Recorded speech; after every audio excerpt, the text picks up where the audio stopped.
Olá amigos, sejam bem-vindos à Academia Salville. Estamos aqui para fazer a resolução do exame de admissão de Física do ano 2022. Então vamos arrebentar, vamos resolver esse exame sem nenhum problema. No caso de dúvidas, meus amigos, coloquem aí nos comentários, de tal modo que juntos possamos crescer.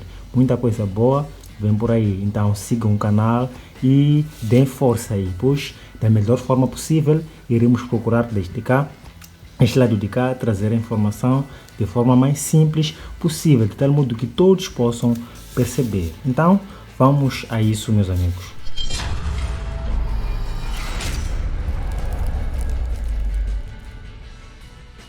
Muito bem, então vamos prosseguir com a resolução dos exercícios. No exercício número 1, perguntam aqui: qual das opções apresentadas são grandezas escalares? Ok. Em física, define-se grandeza como sendo tudo aquilo que se pode medir. Estamos falando da temperatura, da velocidade, da aceleração, tempo, por aí em diante. Então, as grandezas físicas, elas são classificadas em grandezas vetoriais e grandezas escalares, ok?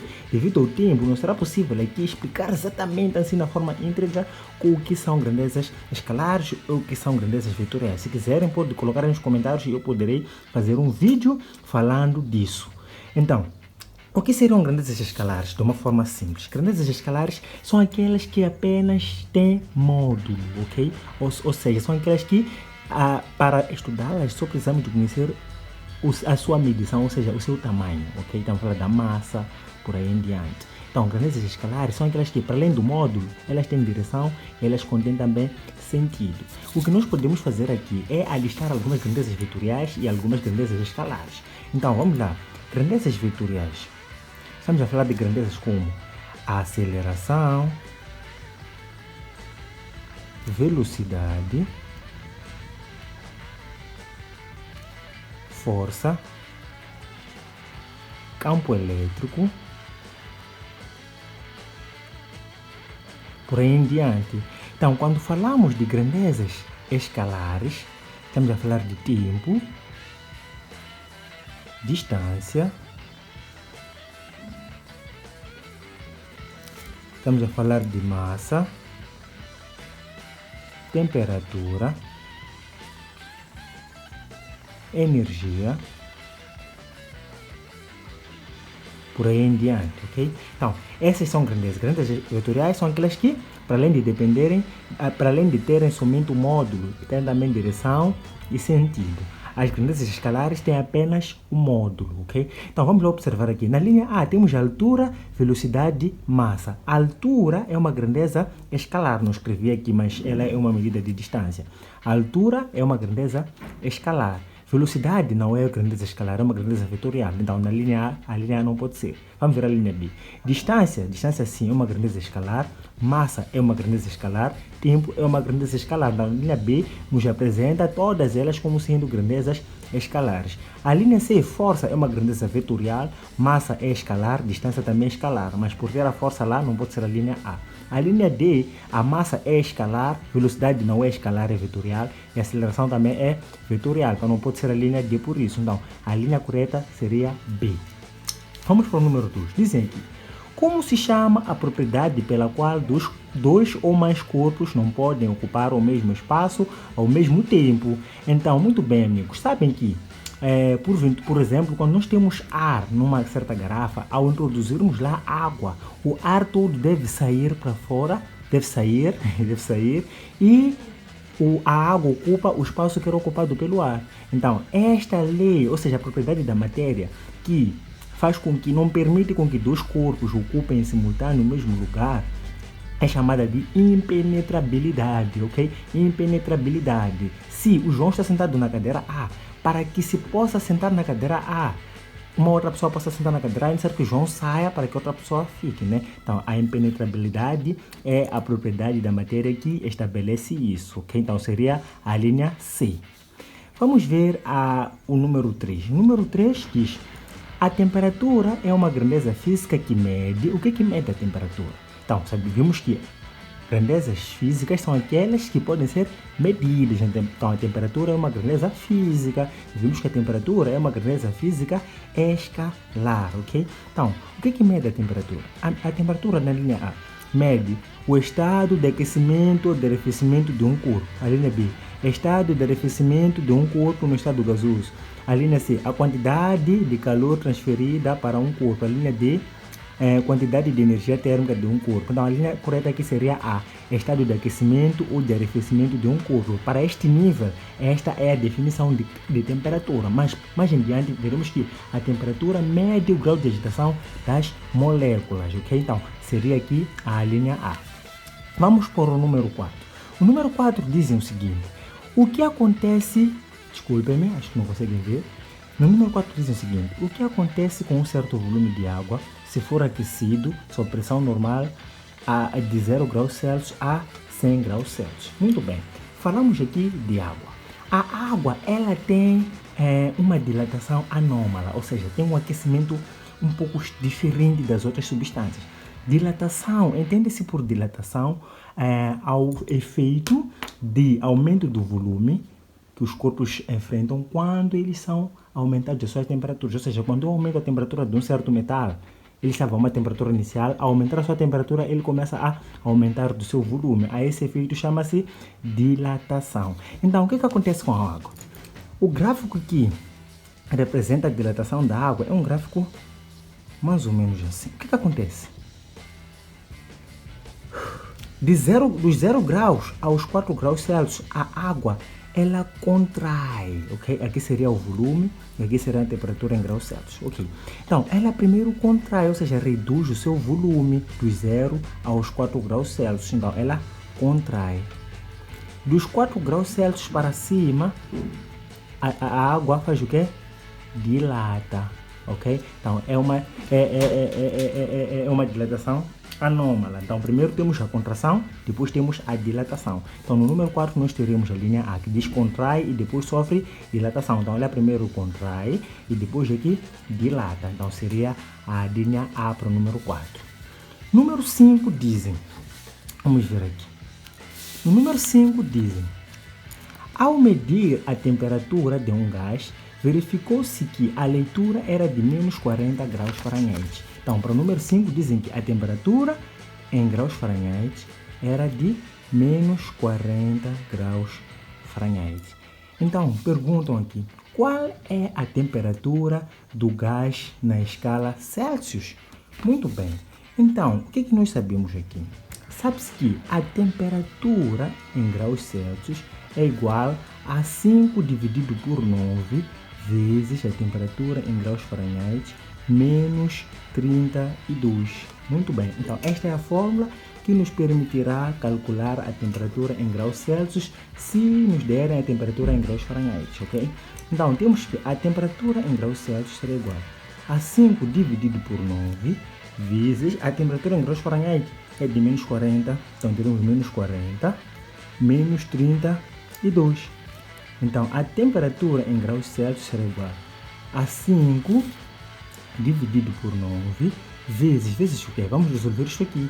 Menos 40 menos 32 dá menos 72, ok? Então, a temperatura em graus Celsius será igual a 5 vezes menos 72 dá menos 360 dividido por 9. Então, isto aqui será igual a menos 360 dividido por 9 dá menos 40 graus Celsius. Então, aqui a resposta seria de menos 40 graus Celsius, seria a linha D. Número 6, nós temos, número 6. A barra da figura de peso desprezível está em equilíbrio estático apoiada no ponto P. Então, está apoiada no ponto P. Qual é, em Newton, o módulo da força F que mantém a barra em equilíbrio na posição horizontal, ok? Então, vamos lá tirar aqui os dados.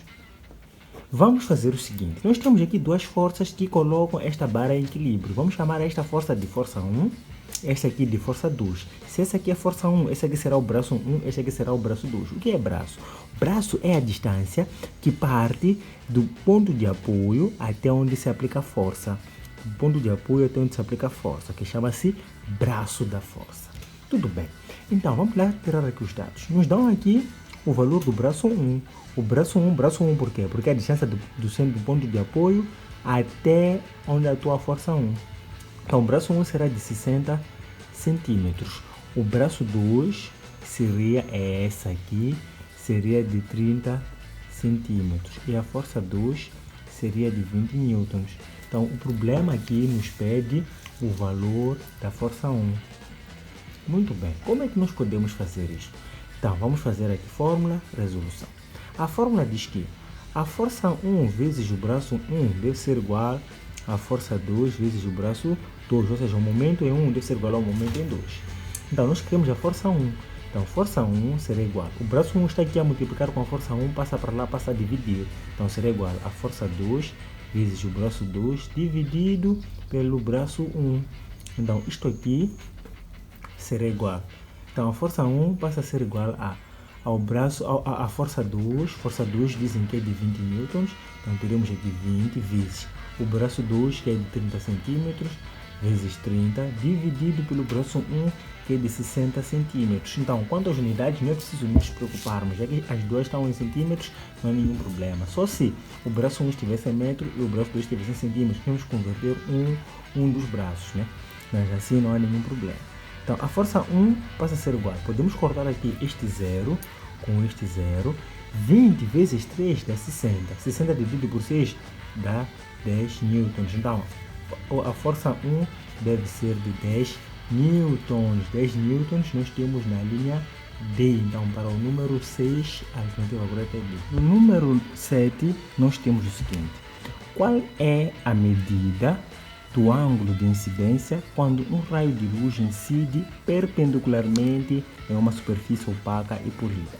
Então, meus irmãos, meus amigos, quando dizem que um raio de incidência incide perpendicularmente, diz que duas retas são perpendiculares quando elas formam entre si um ângulo de 90 graus. Então, se incide perpendicularmente, então o ângulo de incidência será exatamente de 90 graus, ou seja, será um ângulo reto, então será um ângulo de 90 graus. Muito simples.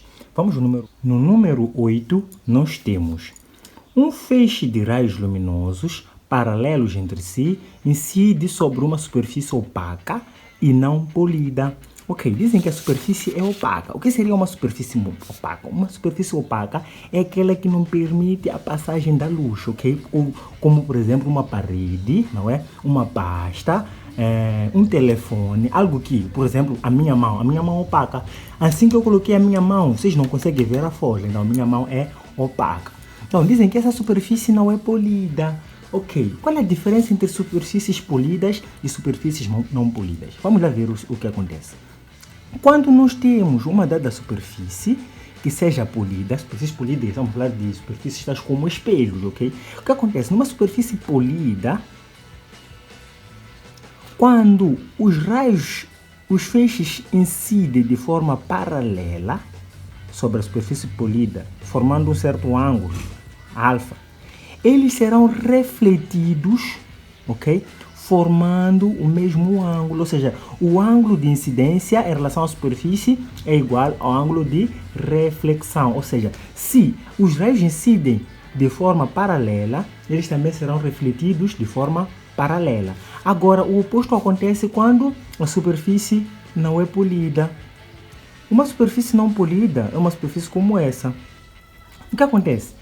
Quando a luz incide sobre uma superfície não polida, ela chega e é espalhada em diferentes ângulos, ok? É espalhada em todas as direções. Ou seja, se os raios incidem de forma paralela, eles já não são refletidos de forma paralela, eles são espalhados de qualquer maneira em ângulos diferentes, ok? Independentemente de qual seja o material, ou seja, se é metálico ou não é metálico, desde que a superfície não seja polida, os raios não serão refletidos de forma paralela. Então aqui teríamos a linha B, onde diz que os raios refletidos não serão paralelos. Na linha A dizem, se a superfície for metálica, os raios refletidos serão paralelos. Não importa se é metálico ou não é. Então, os raios não seriam refletidos de forma paralela. Então seria a linha B, onde diz os raios refletidos não serão paralelos. Se fosse uma superfície polida, sim, seriam refletidos de forma paralela, ok? Então vamos ao número 9. O número 9 dizem: a distância percorrida por um carro em 2 horas, ok? No número 9 temos a distância percorrida por um carro em 2 horas é de 180 mil metros, ok? Então a distância é de 180 mil metros. E o tempo qual é? Dizem em 2 horas. O tempo é igual a 2 horas. Então, qual é em metros por segundo a sua velocidade média? Então, querem a velocidade média em metros por segundos, ok?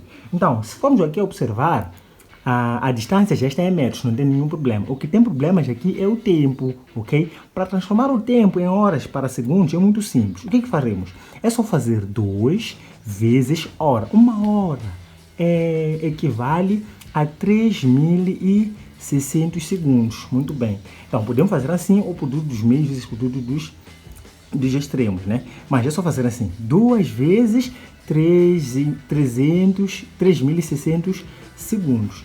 3.600 segundos é o mesmo que dizer 7.200 segundos. Então, este aqui é o tempo. Então, vamos fazer o quê? Vamos calcular a velocidade. Então, sabe-se que a velocidade é igual à variação do espaço sobre a variação do tempo. Então, a velocidade, neste caso, seria igual a 1.800, ou não 1.800, 18.000 dividido por 7.200 segundos, não é? Então, teremos que a velocidade será igual a divisão de 180 mil por 720 segundos, 7.200 segundos, dá 25 metros por segundo. Então, a linha correta aqui seria a linha B. No número 10, dizem: a tabela representa o movimento de um ponto material ao longo de uma trajetória retilínea. O ponto material está animado de movimento. Já sabemos que a trajetória é retilínea. Se é retilínea, então o movimento é retilíneo, não é? Agora, é uniforme ou não é uniforme? É o que queremos agora ver. Quando é que o movimento é uniforme?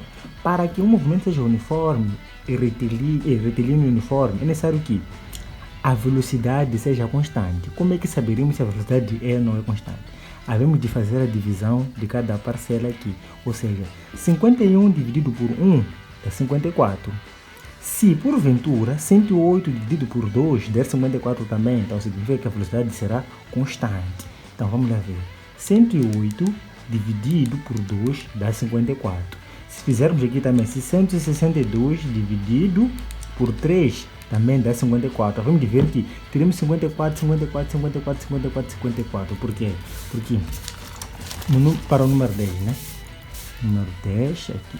Então, por que há de ser isso? Vejamos, sabemos que a velocidade é a variação do espaço sobre a variação do tempo. Então, a divisão do espaço pelo tempo deve nos dar velocidade. Então, percebemos que ao dividir isto por isto temos 54.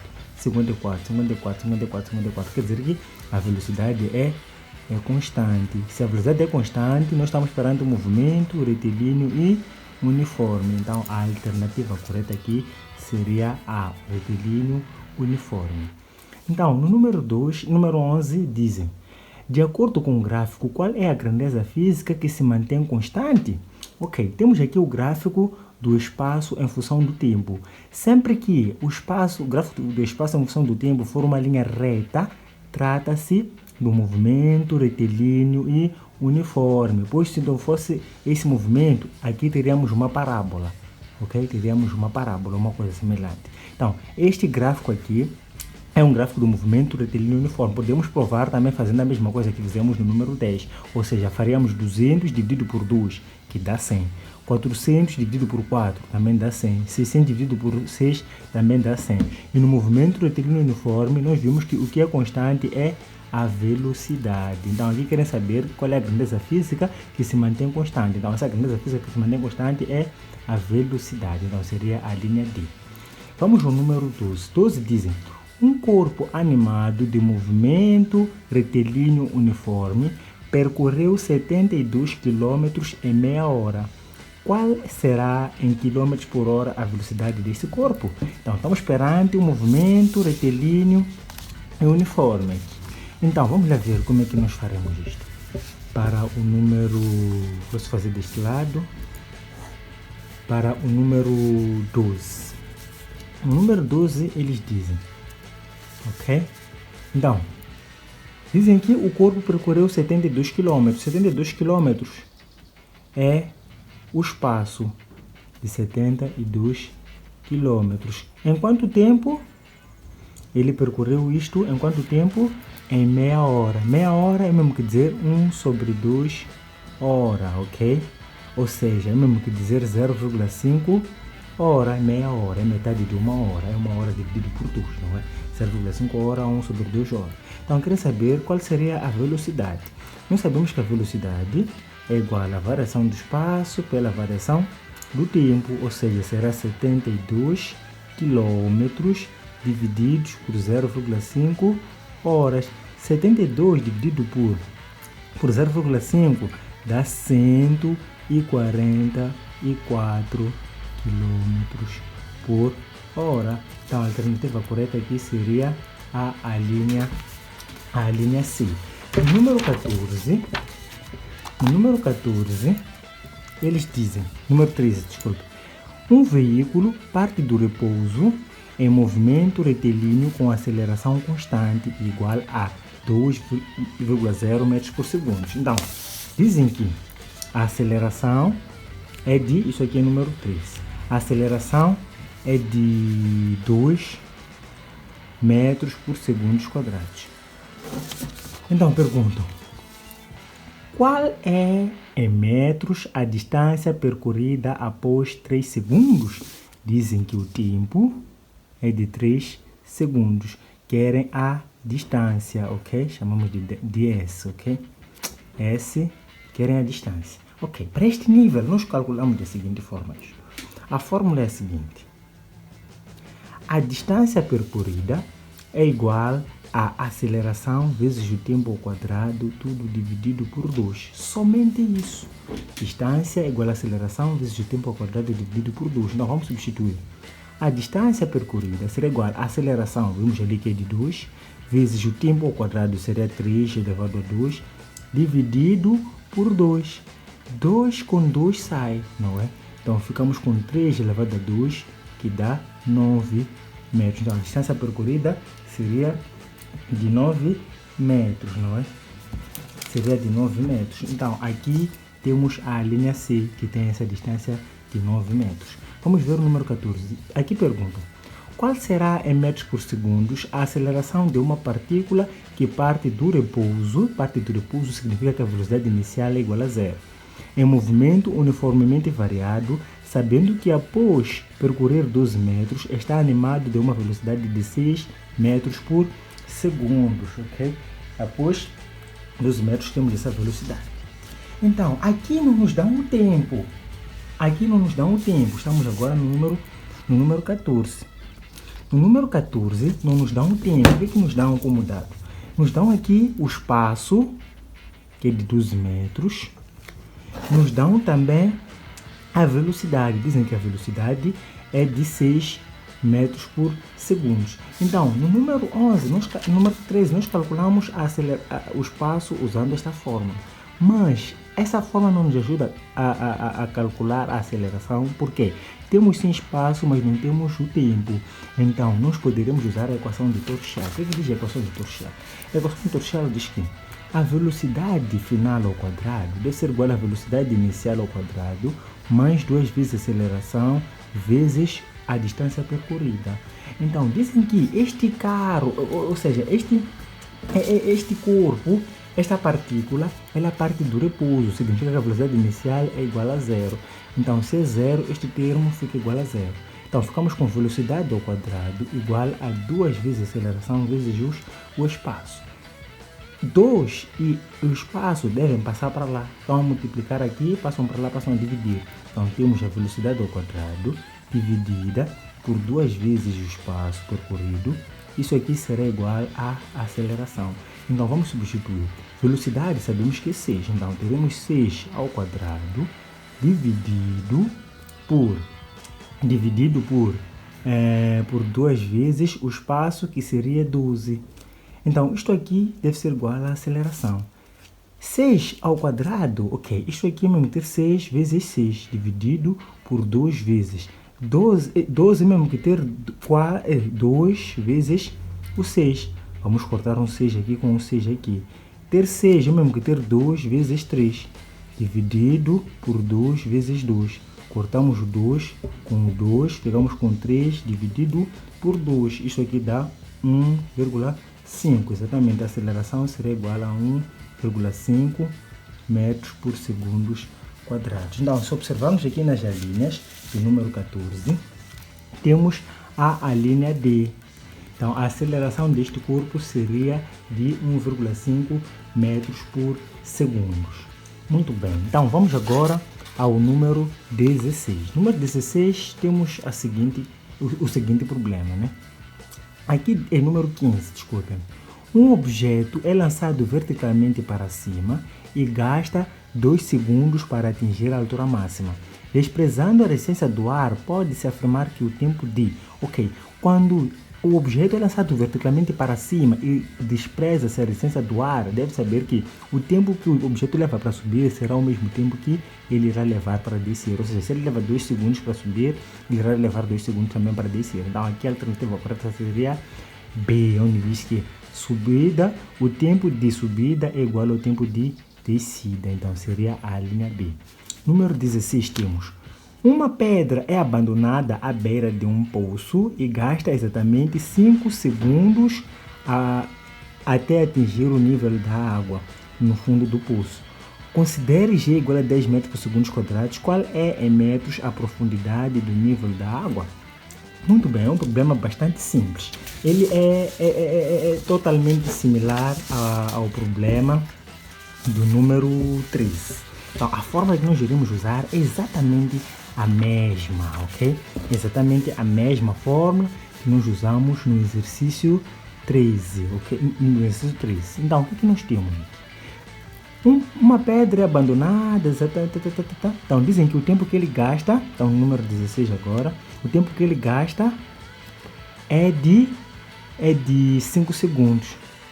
Então, o que dizem também? Dizem que a aceleração de gravidade será igual a 10 metros por segundos quadrados. É exatamente o que nós fizemos lá. Eles querem a profundidade, ou seja, querem a altura. Então, a fórmula é exatamente a mesma que aquela que usamos no número 13. No lugar da aceleração, nós temos aqui a aceleração de gravidade, pois a aceleração de gravidade faz com que a pedra caia, ok?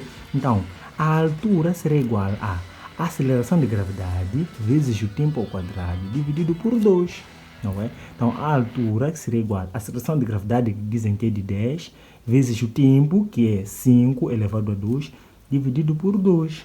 Então, a altura será igual a 10 vezes 25 dividido por 2. Isto aqui é igual.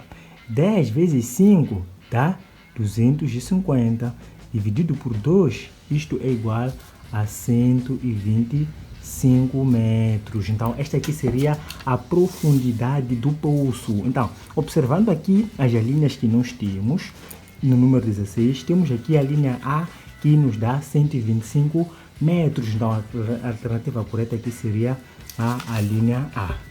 Então, vamos continuando. Vamos agora ao exercício número 17. No número 17 dizem: as secções retas dos êmbolos de uma prensa hidráulica são... Ok, vamos ao número 17. Escutem, não sei se conseguem ver. Vamos lá ao número 17. Dizem que A1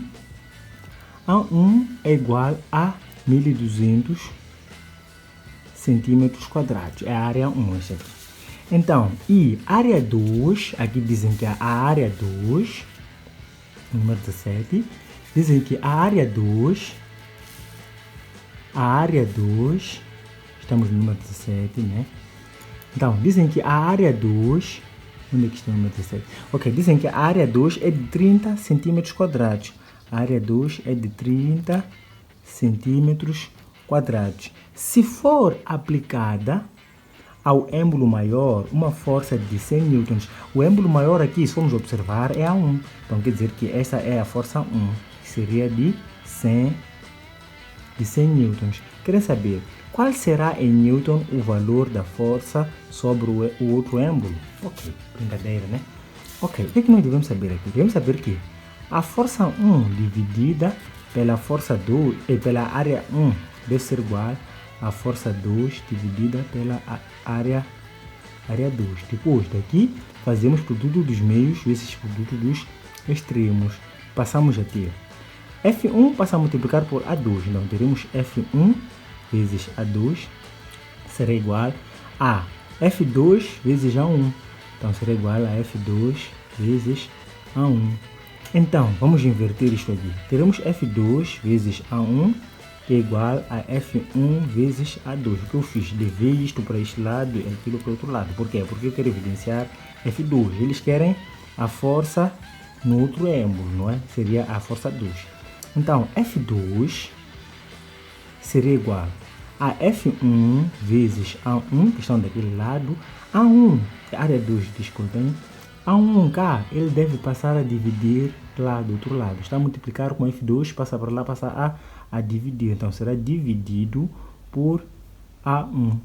O resto é só substituição dos dados. Então, nós teremos aqui que a força 1 será igual a força 2, desculpem-me, a força 2 será igual a força 1, que é de 100, vezes a área 2, que é de 30, dividido pela área 1. A área 1 é de 1.200 centímetros quadrados. Cortamos esse zero com este com este, passamos a ficar com 10 vezes 3 dá 30, dividido por 12. O que é 12? 12 mesmo que tem 3 vezes 4. Então, cortando 3 com 3, nós ficamos com 10 dividido por 4. 10 dividido por 4 dá 2,5. Então, a força que deve ser aplicada no êmbolo 2 é de 2,5 newtons. Então, aqui no número 17 teríamos a linha B. No número 18 temos: a figura mostra um tubo aberto em suas extremidades, contendo um único líquido em equilíbrio. Assinale a alternativa correta com relação às pressões PA, PB, PC e PD nos pontos A, B, C e D, situados sobre a mesma linha horizontal, conforme mostra a figura. Ok, então nós temos aqui um certo sistema, né, onde temos aqui um certo fluido, ou seja, temos um líquido aqui. Então, dizem que queremos aqui comparar as pressões A, B, C e D. Então, pelo princípio de Pascal, todos os pontos que se encontram à mesma altura, ou seja, a mesma linha horizontal, possuem a mesma pressão. E aqui eles dizem que situados sobre a mesma linha horizontal. Então, isso quer dizer o quê? Que a pressão em A é a mesma que a pressão em B e é a mesma que a pressão em D. Ok, as pressões são as mesmas. Então, a alternativa que nos dá isso é a alternativa B, onde PA é igual a PB, igual a PC, igual a PD. Por quê? Porque se encontram sobre a mesma linha horizontal, ou seja, se encontram à mesma altura em relação à superfície. Ok? Então, vamos para o número 19. A figura representa um tambor cheio de água. É válido dizer que a pressão em... Ok, vamos lá ver. Vimos cá que esses pontos têm a mesma pressão porque se encontram à mesma altura. O que eu não disse é, os pontos que se encontram, quando temos pontos que não se encontram à mesma altura, o que acontece é, quanto maior for a altura, maior será a pressão deste ponto. Enquanto menor for a altura, menor será a pressão deste ponto. E se compararmos y e x, observamos que x tem maior altura em relação a y, não é? Logo, x tem maior pressão em relação a y. Então, a pressão em x é maior que em y, sim, porque a altura de x é maior em relação à altura de y. Então, a alternativa correta seria a linha A. Então, vamos agora ao número 20. No número 20 dizem, o tubo contém dois líquidos immiscíveis. A densidade do líquido A é igual a 2 vezes 10 elevado a 3 kg por metros cúbicos. Qual é em quilogramas por metros cúbicos a densidade do líquido B? Então, o que nós temos aqui? Nós temos um sistema de vasos comunicantes. Temos aqui dois líquidos Immiscíveis quer dizer o quê? São líquidos que não podem se misturar, ou seja, este líquido continua estando deste lado, enquanto o outro líquido ocupa este lado. Então, eles nunca se misturam. Então, disse que esses líquidos são immiscíveis, eles formam uma mistura heterogênea, ok? Então, o que é que isso se faz? A pressão no líquido B deve ser a mesma que a pressão no líquido A. Então, o que teremos pelo princípio de Pascal? Número 20. A pressão em A deve ser igual à pressão em B. O que é pressão?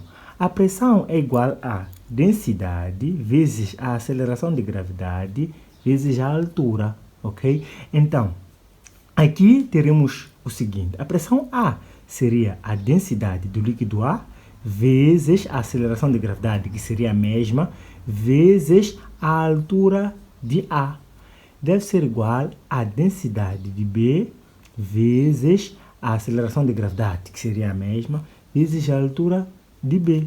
Ok? A aceleração de gravidade é a mesma, nós podemos simplificar. Então, ficamos com a densidade de A vezes a altura de A deve ser igual à densidade de B vezes a altura de B. Então, essa expressão nos permitirá relacionar as duas densidades. Então, vamos lá tirar aqui os dados.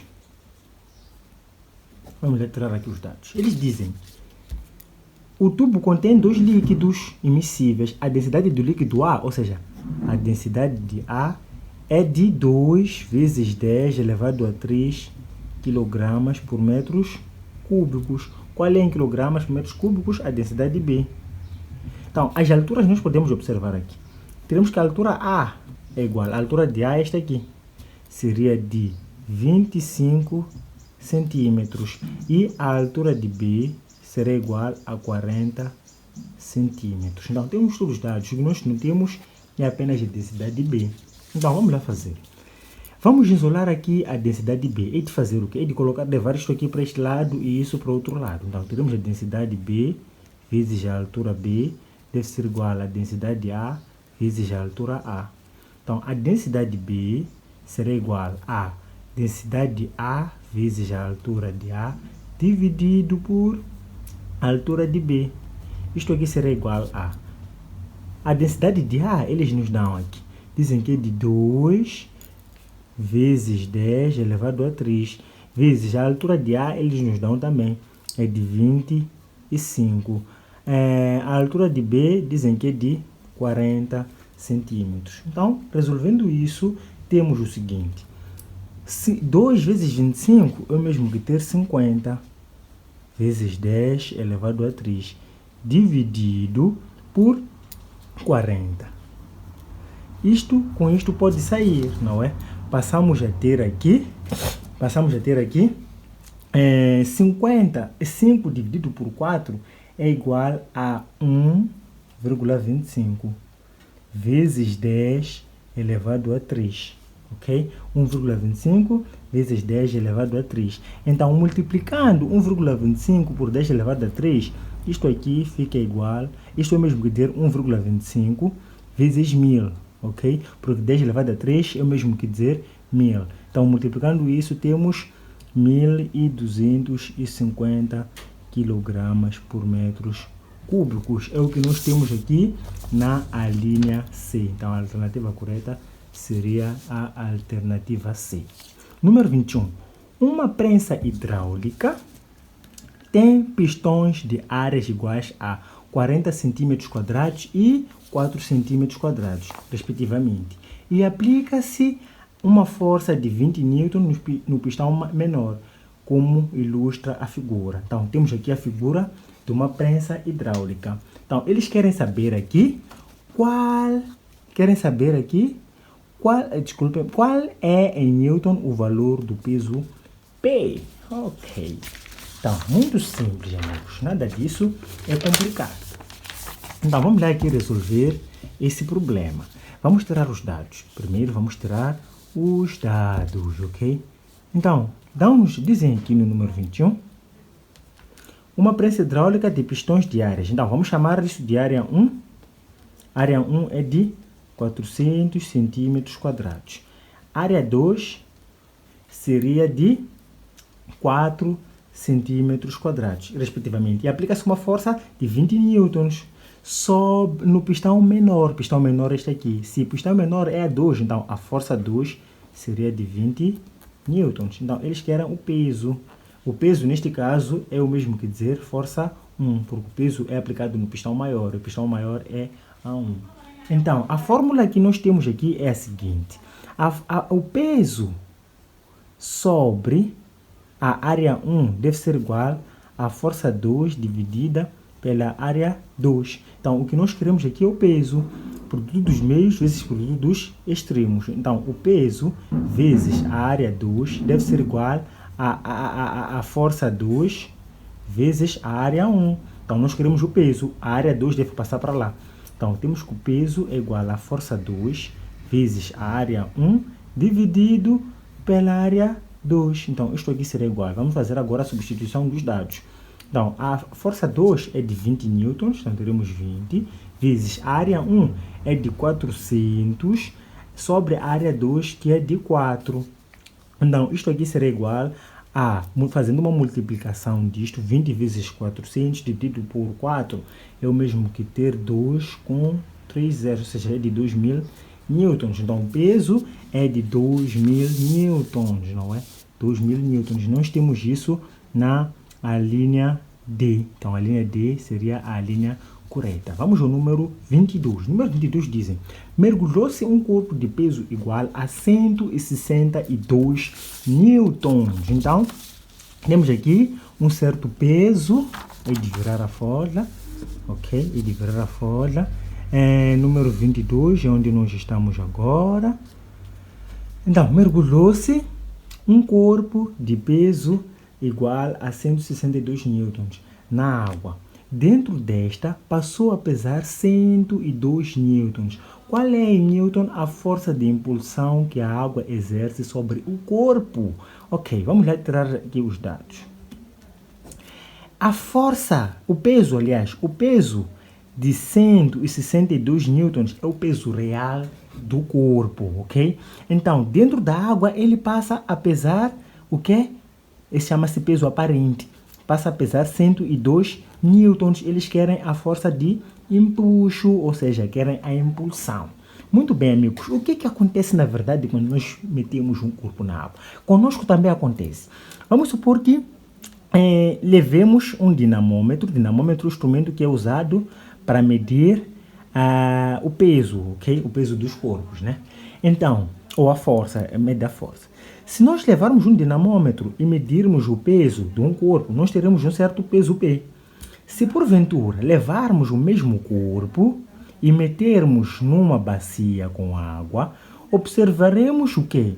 Que este corpo irá registrar um certo peso diferente. Então, ele ficará um pouco mais leve, ok? Por que ele fica mais leve?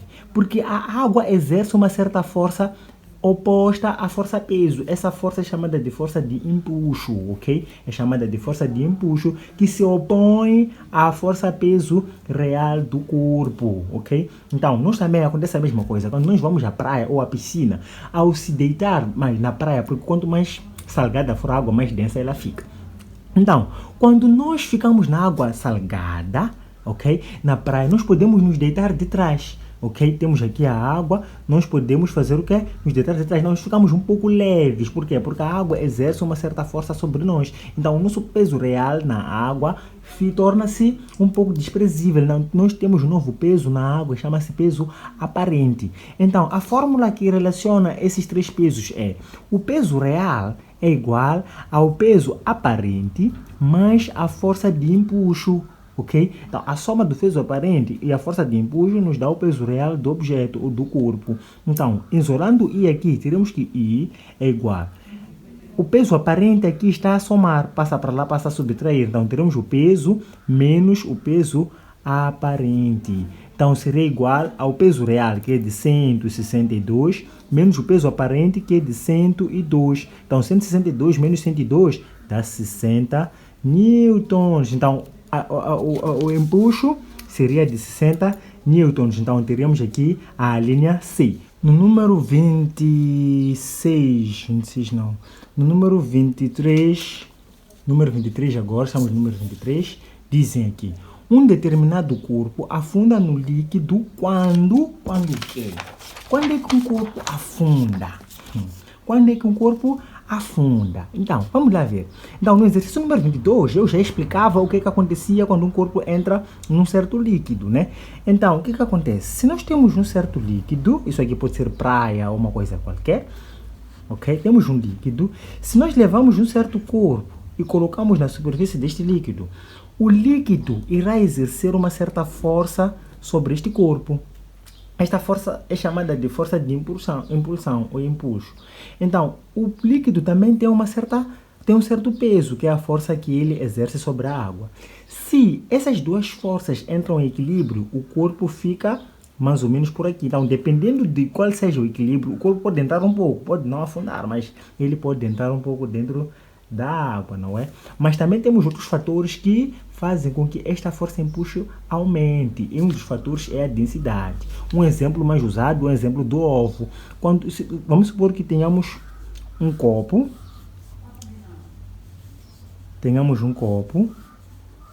No mesmo copo, ok? São situações diferentes.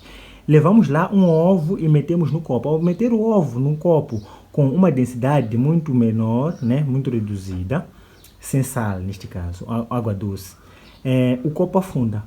Quando nós acrescentamos sal, o copo começa a flutuar um pouco. Quando nós aumentamos o sal, ele flutua e aumentamos, chega a um ponto em que o copo já nem entra na água, ele só flutua. Então, o impulso depende sim da densidade, né? Mas é necessário que a força impulso e a força peso estejam ali em equilíbrio, ok? Então, vimos que a densidade aumenta a força de impulso, faz com que a força de impulso seja maior, porque a força de impulso ela é calculada pela seguinte expressão: é a densidade do líquido vezes o volume deslocado vezes a aceleração de gravidade, né? É o volume deslocado vezes a aceleração de gravidade. Aceleração de gravidade. Estou em dúvida aqui, mas é a aceleração de gravidade mesmo. Ok, vamos lá ver aqui. No número 23 dizem, um determinado corpo afunda no líquido quando? A linha A. Quando a impulsão é maior que o seu peso. Não, quando a impulsão é maior que o seu peso, ele não afunda. O peso do corpo é maior que a impulsão. Sim, quando o peso do corpo é maior que a impulsão, ele tende a afundar, não é? Então, é a linha P. Número 24. Dizem aqui, a esfera de um gerador de cargas possui 4 vezes 10 elevado a 19 eletrons. Então, nós temos aqui o número de eletrons, no número 24. Dizem que o número de eletrons é de 4 vezes 10 elevado a 19 eletrons. Qual é em amperes a intensidade de corrente elétrica quando os eletrões se deslocam em 1 segundo? Então, a variação do tempo é de 1 segundo, que é a intensidade da corrente elétrica. Então, sabemos nós que, ou é suposto que a gente saiba, que a intensidade da corrente elétrica é o quê? É a quantidade de carga que flui por unidade de tempo. É a quantidade de carga por unidade de tempo. E a quantidade de carga, por sua vez, é o número de eletrões vezes a carga elementar. A carga elementar é igual a 1,6 vezes 10 elevado a menos 19 coulombos. Então, isso aqui seria sobre a variação do tempo. Então, isso seria igual, substituindo aqui, o número de eletrões é de 4 vezes 10 elevado a 19 vezes a carga elementar, que é de 1,6 vezes 10 elevado a menos 19 dividido por 1, porque o tempo é de 1 segundo. Então, 10 elevado a 19 com 10 elevado a menos 19 dá 1. Então, vamos fazer 4 vezes 1,6. 4 vezes 1,6 dá 6,4 amperes. Então, esta aqui é que seria a intensidade da corrente elétrica, seria a linha B. Vamos ao número 25. No número 25, dizem aqui, a resistência de um condutor elétrico mantido a temperatura constante depende do quê? Depende da pressão, da luz, do comprimento, da impulsão. Ok, vamos lá ver. a densidade, a resistência de um condutor, ela é igual à resistividade vezes o comprimento sobre a secção. Então, a mesma temperatura significa o quê? Que a resistividade é constante. Então, aqui, vamos depender ou do comprimento ou da secção. Quanto maior for o comprimento, maior será a resistência. Quanto maior for a secção, menor será a resistência. Então, ou devemos ter o comprimento ou devemos ter a secção. E observamos que aqui nós apenas temos comprimento, não temos a secção. Pressão, luz, impulsão, nada disso depende da resistência. Então, teríamos a linha C. Então, no número 26, dizem: qual deve ser em Ohm a resistência de um condutor de prata de 35 metros de comprimento e 0,35 milímetros quadrados, ok? Então, vamos lá tirar aqui os dados do número 26, ok? Vamos tirar os dados do número 26. Número 26, temos aqui: qual deve ser em Ohm a resistência de um condutor de prata de 35 metros? Então, o comprimento é de 35 metros e 0,35 milímetros quadrados de área. Então, a secção é de 0,35 milímetros quadrados de secção transversal. Então, da onde aqui a resistividade, que é de 0,016 Ohm milímetros quadrados por metro. Então, eles querem aqui a resistência. Então, a fórmula é aquela que nós usamos para o número 25. A resistência é igual à resistividade vezes o comprimento sobre a secção. Então, é só substituirmos.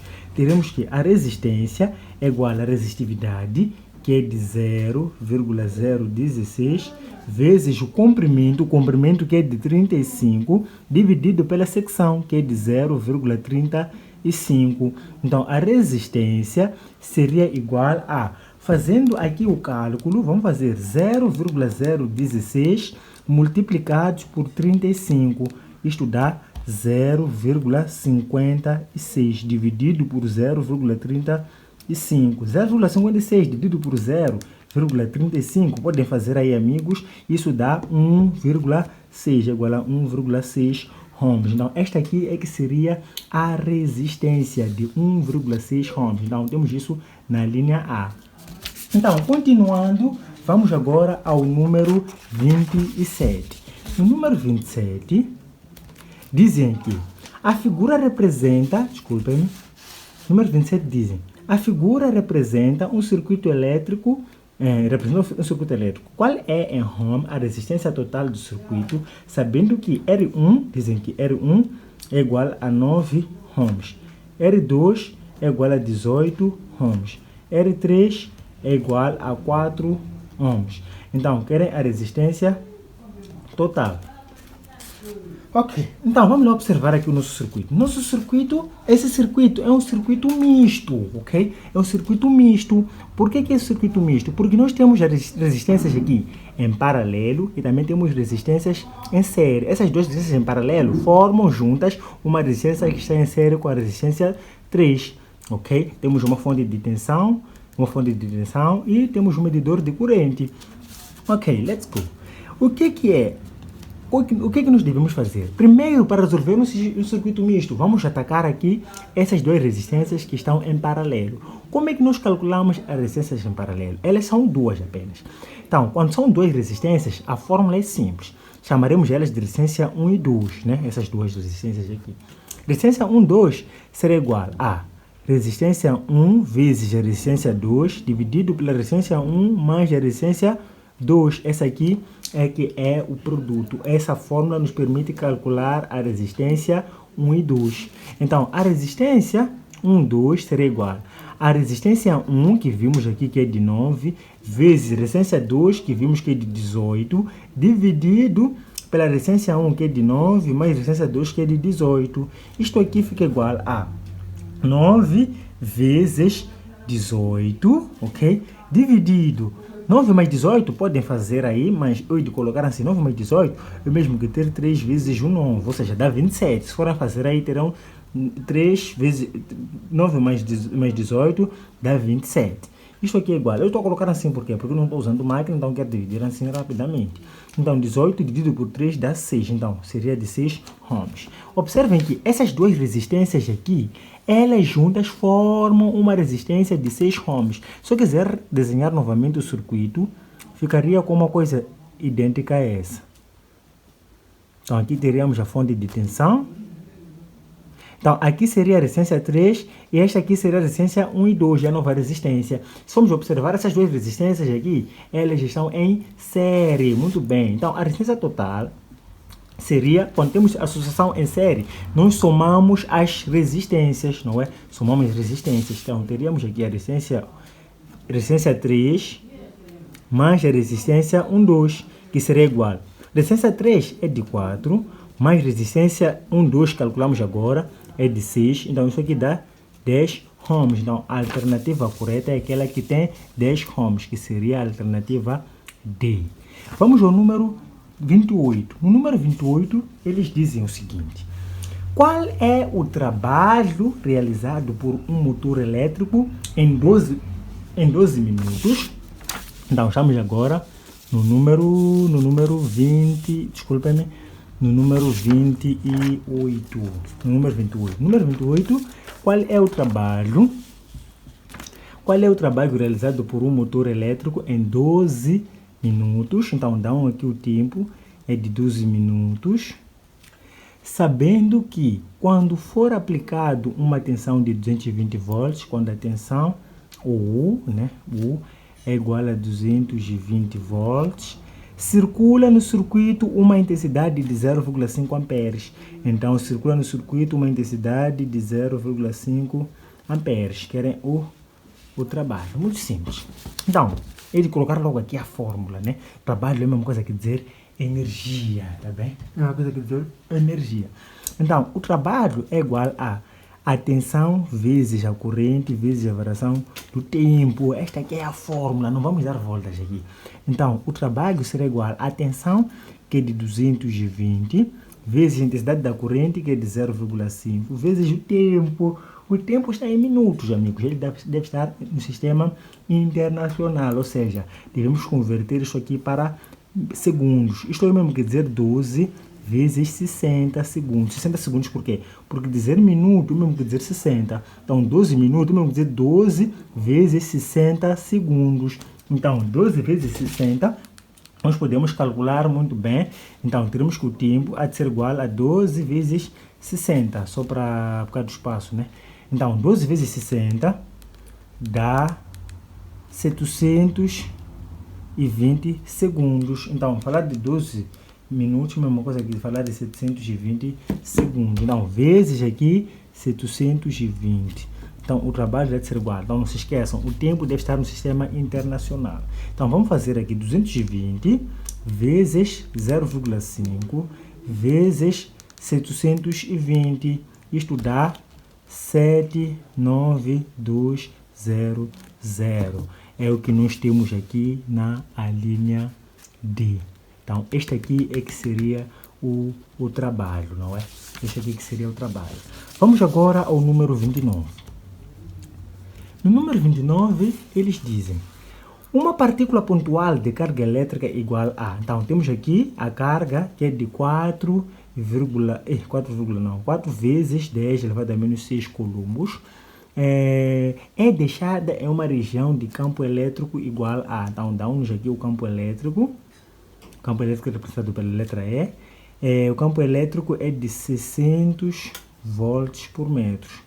Qual é, em Newton, o módulo da força elétrica produzida por essa carga? Querem o módulo da força elétrica. Tudo bem, muito simples.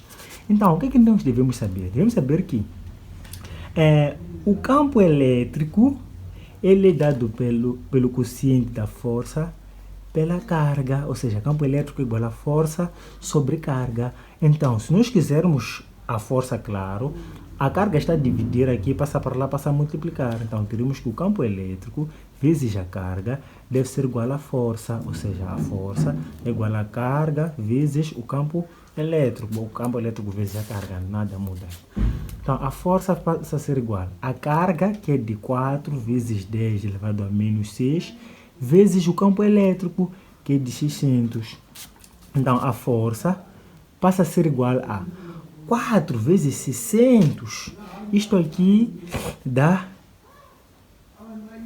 2.400 vezes 10 elevado a menos 6. Então, isto aqui é o mesmo que ter o quê? É o mesmo que ter 24 vezes 10 elevado a 2 vezes 10 elevado a menos 6. Então, o que é que nós temos aqui? Temos multiplicação de potências com mesmas bases. Então, o que é que nós fazemos? Mantemos a potência, a base, aliás, e somamos os expoentes. Então, temos que a força é igual a 24, este 24 aqui, vezes 10 elevado a menos 4, porque 2 menos 6 dá menos 4 newtons. Então, esta aqui é que seria a força. E se observarmos aqui as linhas, vemos que nenhuma delas tem isto aí. Tem 24 vezes 10 elevado a menos 4. Mas podemos ver que é a linha B. Mas por que tornou-se assim? Passaram a vírgula, passaram uma casa para cá. Quando passamos uma casa para cá, aqui adicionamos 1. Ok? Passamos para a esquerda, adicionamos 1. Ou seja, ficamos com menos 4 mais 1. Menos 4 mais 1 dá menos 3. Então, a força passa a ser igual a 2,4 vezes 10 elevado a menos 3 newton. Não porque isso está gerado, eles só colocaram nessa forma. Então, seria a linha correta a linha B, por isso, ok? O número, agora vamos ao número 30. Vamos agora ao exercício número 30, não é? Vamos ao exercício número 30. Número 30 dizem uma determinada carga de... Então, vamos tirar aqui número 30, os dados. Então, dizem que a carga é de 9 vezes 10 elevado a menos 5 coulombos.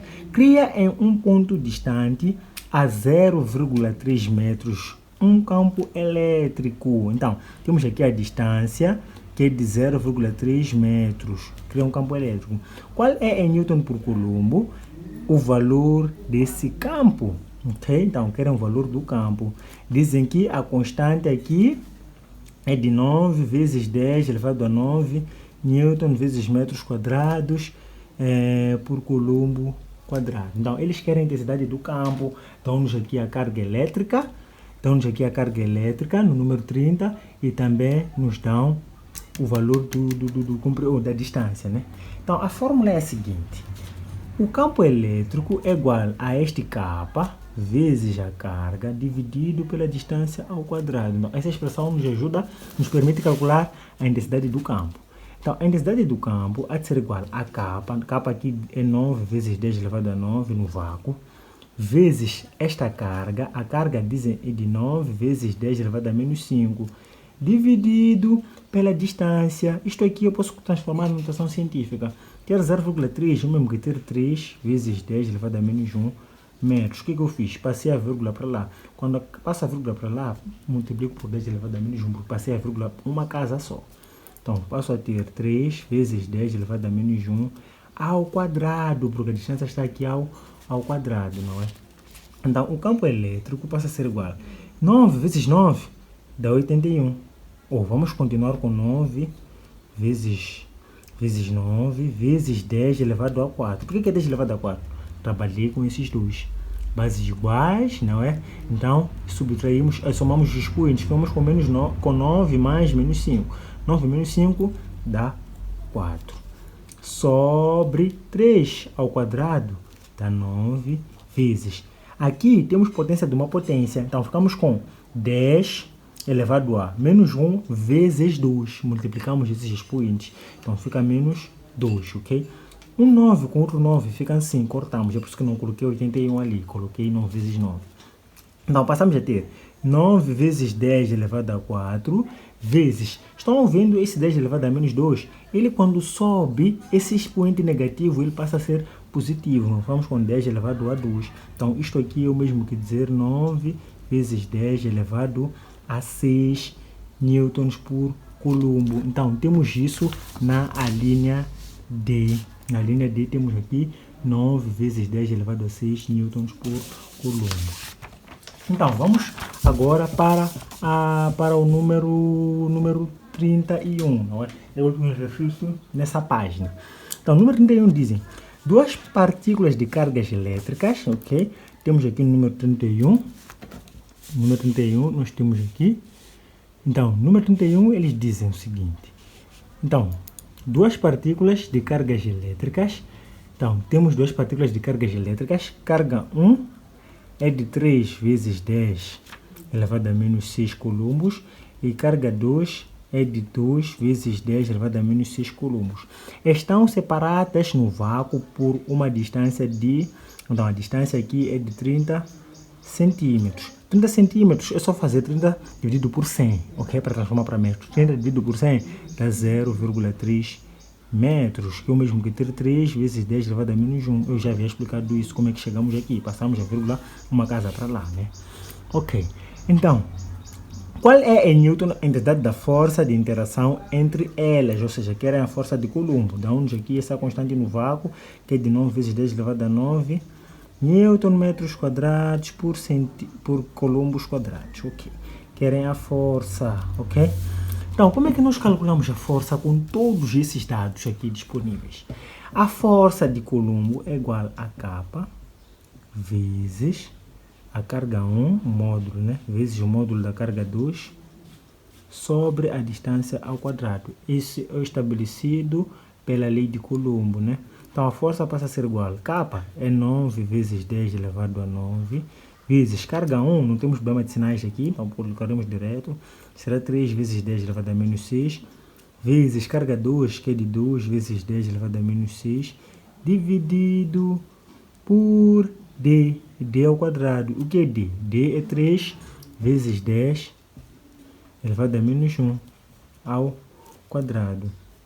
Então, a força passa a ser igual a 9 vezes, veja lá, teremos 9 menos 6, 9 menos 6 dá 3, 3 menos 6 dá menos 3, então ficamos com 9 vezes 10 elevado a menos 3 vezes 6, 6 por quê? Porque 3 vezes 2 dá 6, dividido por 3 ao quadrado dá 9 vezes 10 elevado a menos 1 ao quadrado, multiplicamos, ficamos com 10 elevado a menos 1 vezes 2, que dá menos 2. 9 com 9 sai. Então, a força passa a ser igual a 6 vezes 10 elevado a menos 3 vezes 10 elevado a 2. Por que 10 elevado a 2? Porque este aqui que tinha expoente negativo subiu. Então, passou a ter expoente positivo. E isto aqui é o mesmo que dizer que a força é igual a 6 vezes 10 elevado a menos 1, ou seja, é o mesmo que colocar 0,6, não é? 0,6. Esse 10 elevado a menos 1 é passar essa vírgula para lá. Do mesmo jeito que nós transformamos aqui. Então, se quisermos voltar, passamos a vírgula para lá, passamos a ter isto. Então, aqui temos 6 vezes 10 elevado a menos 1. Então, passamos a vírgula para lá, passamos para cá. Então, é 0,6 newtons. Esta aqui é que seria a força. Então, terminamos o número 30. Bem, vamos agora ao número 32. No número 32 temos um ímã em forma de barra foi quebrado em 3 pedaços, como mostra a figura, esta figura aqui. Verificando as propriedades magnéticas de cada uma das partes, constata-se que, na linha A, as 3 possuem somente o polo norte. A linha B, R apresenta somente o polo sul, é este aqui. C, as 3 partes são ímãs completos. A linha D, que não possui nenhum polo magnético, ok? Então, uma das principais propriedades, quando fala-se de corpos que possuem propriedades magnéticas, é que os polos dos corpos, os polos de um ímã, eles são inseparáveis, ok? Ou seja, quando nós dividimos o ímã em 2 partes, os polos mantêm-se constantes em cada ímã. Ou seja, o ímã do outro pedaço continua tendo o polo norte e polo sul, este polo norte e polo sul, este polo norte e polo sul. Ou seja, os ímãs, os polos são inseparáveis, ok? Então, sempre, independentemente de quantos pedaços a gente separe, sempre o ímã terá lá polo norte e polo sul. Ou seja, não existe um ímã com apenas um polo. É o que queremos aqui dizer. Então, aqui seria a linha C, onde diz as 3 partes são ímãs completos. Cada ímã aqui tem os 2 polos. Então, seriam ímãs completos. Então, vamos ao número 33. 33 diz assim: o prego de ferro XY, este prego aqui, inicialmente não magnetizado, é atraído pelo polo sul de um ímã, como mostra a figura. A respeito dessa situação, pode-se afirmar que é. Então, para resolver esse problema aqui, nós devemos saber que polos com o mesmo nome repelem-se. E polos com nomes diferentes atraem-se. Ou seja, polo norte com polo sul atraem-se, polo norte repelem-se. Então, X forma-se o polo sul. Se em X forma-se o polo sul, aqui temos o polo sul, teríamos uma repulsão.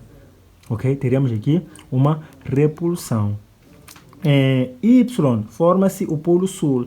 Então, em Y forma-se o polo sul. Se em Y temos o polo sul, cá teremos o polo norte. Nós sabemos quando levamos um prego, aproximamos a um ímã, o ímã atrai o prego. Quer dizer que aqui teremos um polo norte e aqui teremos um polo sul. E a linha B diz que no Y temos um polo sul. Então, é exatamente a linha B.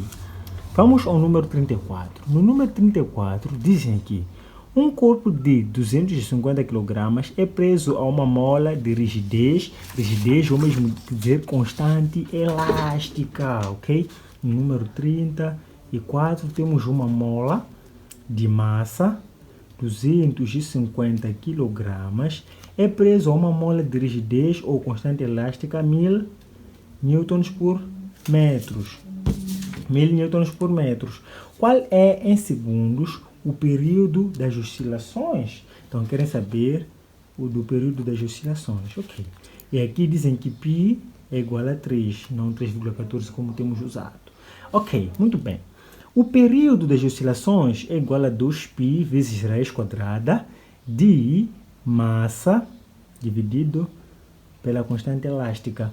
Então, o período passa a ser igual a 2 vezes 3, porque π dizem que é 3 aqui, vezes raiz quadrada da massa é 250, dividido por 1000.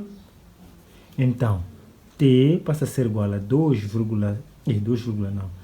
vezes 3, que dá 6, podemos colocar aqui logo 6, vezes a raiz quadrada, podemos cortar isto aqui com isto, não é? Podemos cortar isto com isto. 25 dividido por 100, mesmo que dizer 0,25, e a raiz quadrada de 0,25 é 0,5. Então, teremos 6 vezes 0,5. Então, 0,5 vezes 6 é igual a 3 segundos. Então, o período seria de 3 segundos, ou seja, seria a linha B. No número 35, dizem o período de oscilação de um pêndulo de 3 segundos. Então, o período é de 3 segundos. No número 35, não é? No número 35, dizem que o período é de 3 segundos. Qual é, em metros, o comprimento do mesmo, né? Queremos aqui o comprimento do pêndulo. Dizem que a aceleração de gravidade é de 10 metros por segundos quadrados. E π, para continuarmos a usar 3, né? 3. Então, a fórmula que nos permite relacionar o período com o comprimento de um pêndulo é a seguinte: o período é igual a 2π vezes a raiz quadrada do comprimento sobre a aceleração de gravidade.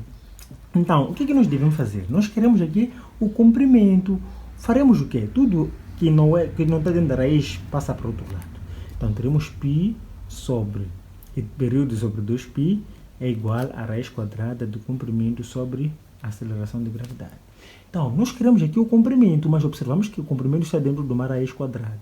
Quando isso acontece, o que nós fazemos?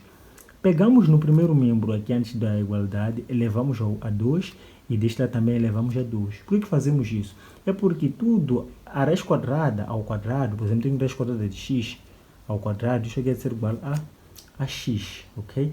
Há de ser igual a x. Então, x é o módulo de x, né? Será igual a módulo de x, mas ok. Então, esse ao quadrado com a raiz sai. Sempre que nós elevamos ao quadrado, a raiz quadrada há de desaparecer, ok? Há de desaparecer. Assim sendo, ficamos com o período ao quadrado período dividido por 2π é igual a comprimento sobre a aceleração de gravidade, porque já saíram da raiz quadrada.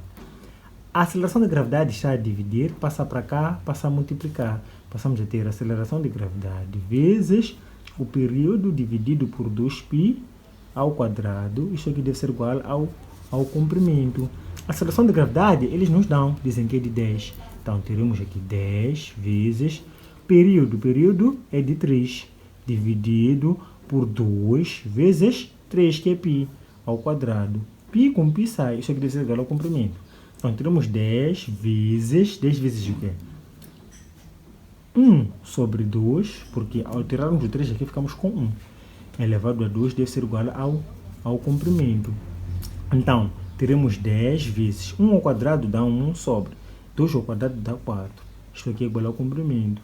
Então, 10 vezes 1 dá 10. 10 dividido por 4 é igual a 2,5 metros. Então, este aqui que deve ser o comprimento. O comprimento deve ser de 2,5 metros. Então, procurando aqui no número 35, a alternativa que tem 2,5 metros é a alternativa D. Então, a alternativa D seria a alternativa correta para o número 35. Então, vamos agora ao número 36. No número 36 temos o seguinte. A figura representa um pêndulo gravítico simples que oscila entre os pontos N e P, passando pelo ponto O é este aqui. O corpo realiza 10 oscilações completas em 1 minuto. Ok, então vamos lá tirar aqui os dados.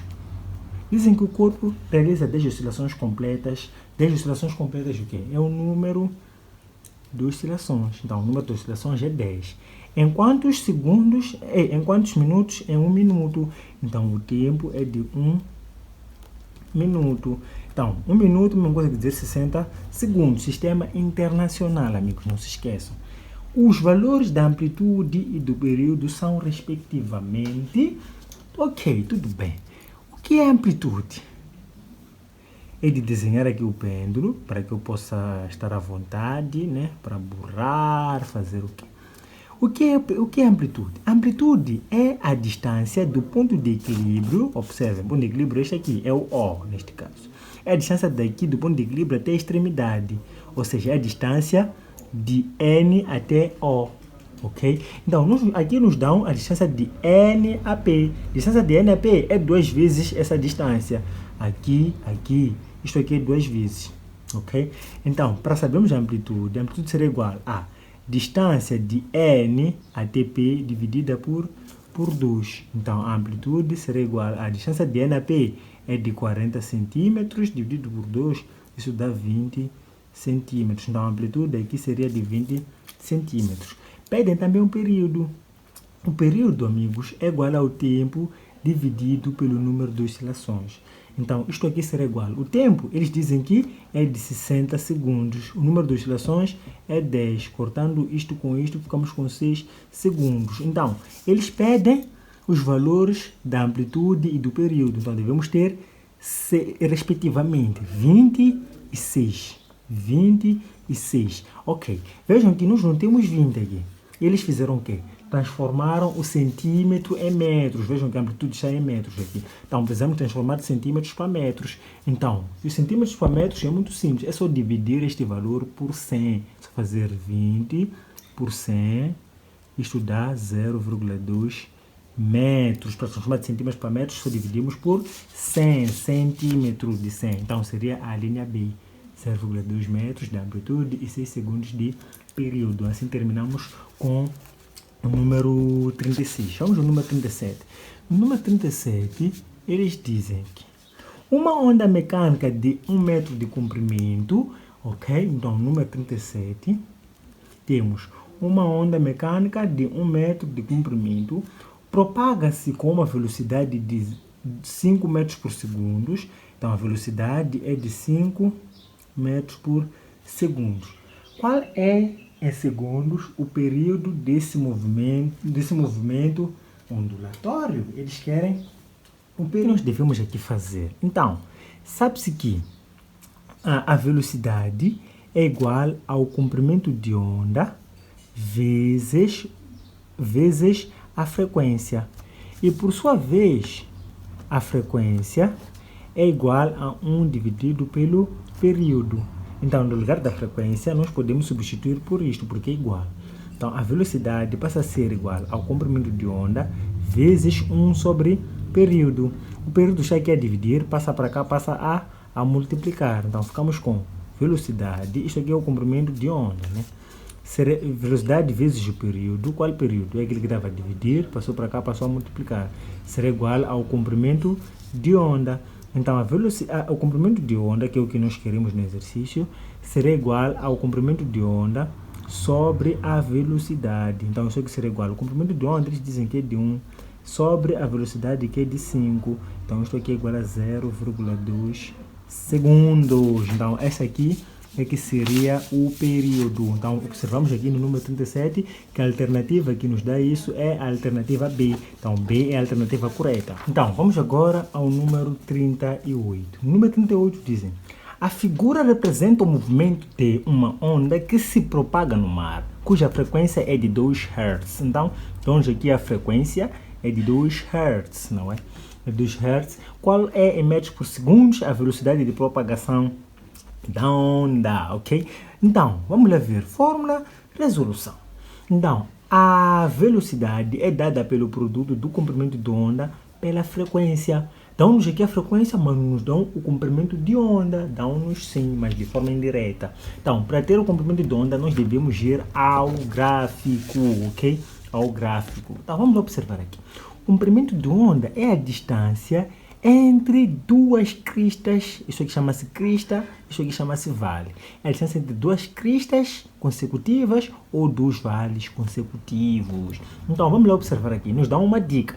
Dizem que a distância daqui até aqui é de 1,5, ou seja, esta aqui também será de 1,5, 1,5, 1,5, 1,5. Então, nós queremos sair daqui até aqui. Vamos lá contar quantos 1,5 temos. Vamos lá ver. 1,5 mais 1,5 temos 3.